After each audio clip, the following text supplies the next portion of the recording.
Okay, we got another no cool call right over here in a pretty nice little neighborhood on a golf course. And we've done some work in that house over there across the street. We have not been to this one as of yet, so let's see what we can find. It looks like it's going to rain on us. A couple old 10 seer Trane units here. And the little one that does the top, they're not concerned with. So we just need to look at this bottom floor unit.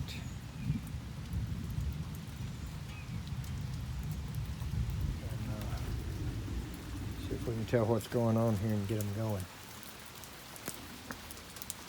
Looks like he's already unlocked the crawl space for us. It's running okay. Let's go see if we got a pan. I'll tell you what, sometimes words don't describe as well as seeing is believing, but here's what we came up to.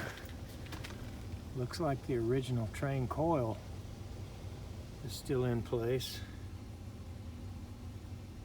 There's the doors off the furnace, and here's the Goodman that somebody installed, or called herself installing. Not sure exactly what that is going on with the plenum there. If maybe the bottom just sticking inside the hole, or there's the double wall. So obviously it had an 80% furnace in here to begin with. And these Goodman junkers probably sold them this as an upgrade, I'm gonna imagine. But boy, that coil looks old. 10 seer days, so that's, I remember this color here being an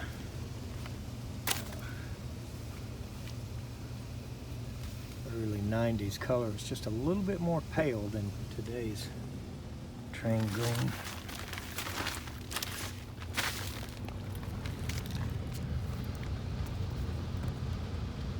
Oh gosh. That, my friends, is, I don't know if it's liquid nails or what, but it is a hardening. I thought looking at it, it was that gray. Let me get the light on here. I thought when I first looked at it, it was a gray mastic. And I went to grab that piece right there, and it is hard as a rock. So I remember those old tees with the little damper, barometric damper in it. Big bunch of double wall going out there. I guess there's a power venter on the end. But nonetheless, the furnace is running. So let's go see if maybe it must have frozen up. Probably has a refrigerant leak.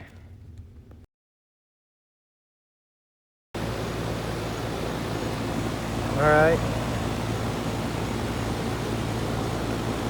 23 pounds of suction pressure and 158 on the head. And so in 1992, the coil and outdoor unit somewhere within the system has developed a leak. I'd say we're not going to look for it, but we may gas it up to get them by until we can get it replaced, or until somebody can. So let's go talk to the customer right quick and see what they decide to do. Okay, so they have decided to go ahead and let us replace both of these.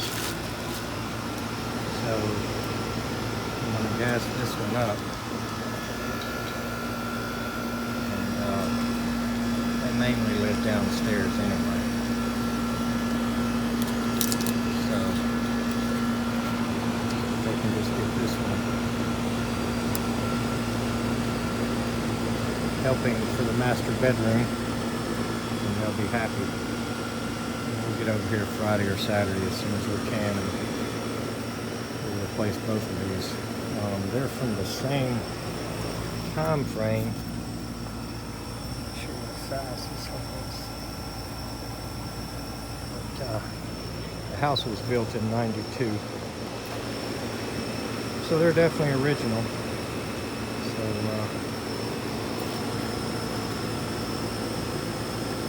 this will be a good little job. I'm glad to get it. So hopefully this refrigerant will stay in here a few days so we can get them done. All right, we're looking a lot better now. Ran the heat again and melted some more ice off of it because I could see ice building up on the line again. So we're at about 64 and 215. Very little superheat. So pump this thing up just a little bit further so the leak doesn't come back and haunt us for a few days. But we got good hot air coming out here. Good cool air in the house. Let's throw a little bit more in it. Alright, went ahead and emptied that jug. As you can see, we're on 77 on the suction side and 243 on head pressure. Basically, I shoved as much of it as I could get into it, just hoping that the leak is not more aggressive than what I could shove into it and ask it to last for a few days. So we're going to get to this job as quick as we can and replace them both. But for now, they'll be cooling. And I'm sure they're pretty happy of that. Happy about that, and so am I. So we got one more stop tonight, and we may see the house before dark for once.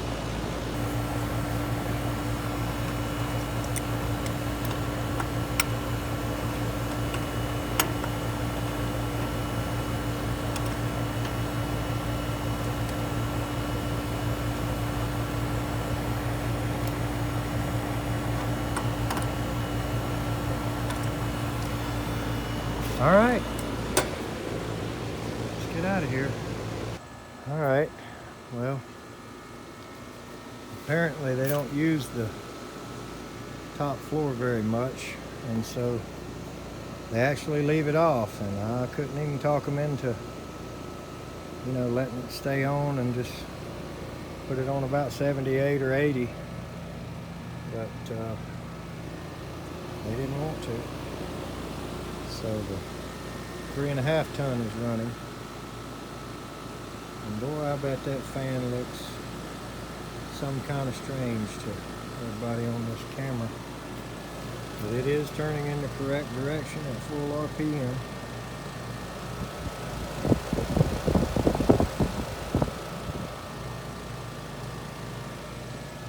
So I couldn't get any footage in the attic. Homeowner. The homeowner was right on top of me there following me. But we'll take a look at the furnace here. Make sure it looks good. I thought there was a light switch. There we go. So let's go back here and make sure everything's tight. Alright, so we went back with a standard 14 SEER XB90 furnace down here and an XB80 furnace in the attic, and it's right discharge, so that means we mounted the coil as right discharge as well, and plenums fit perfect on this one, so I went ahead and let them keep them. I tried to talk them into letting us replace all the return duct and the return plenum, and get everything cleaner and add a whole house filter, and they just didn't want to do it. They didn't want anything to do with any of that. Didn't want to spend anything extra, and I understand that. So we gave them a new pump, new condensate lines, and new line set, and put the unit in back like they wanted it. Now we ran our flue pipe out this way where all that double wall was. Now before they had the Goodman, I see a piece of the 2-inch still laying over there.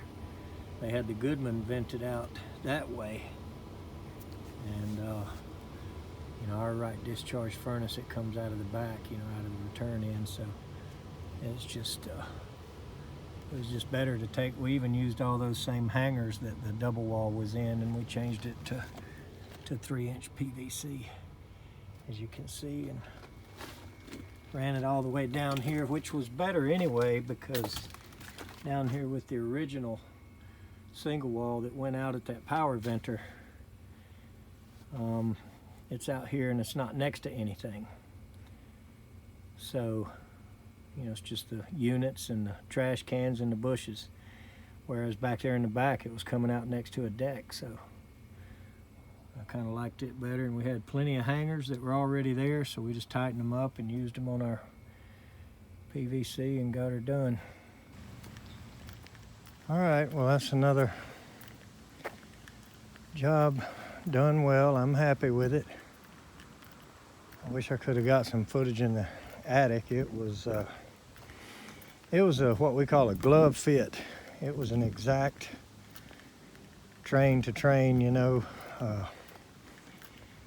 I mean, it just fit exactly back like everything was. So that's one good thing. When you take out a Trane and put in a Trane, unless it's really, really old, basically not much has changed cabinet size wise. So anyway, let's go check on the other one. Thanks for watching.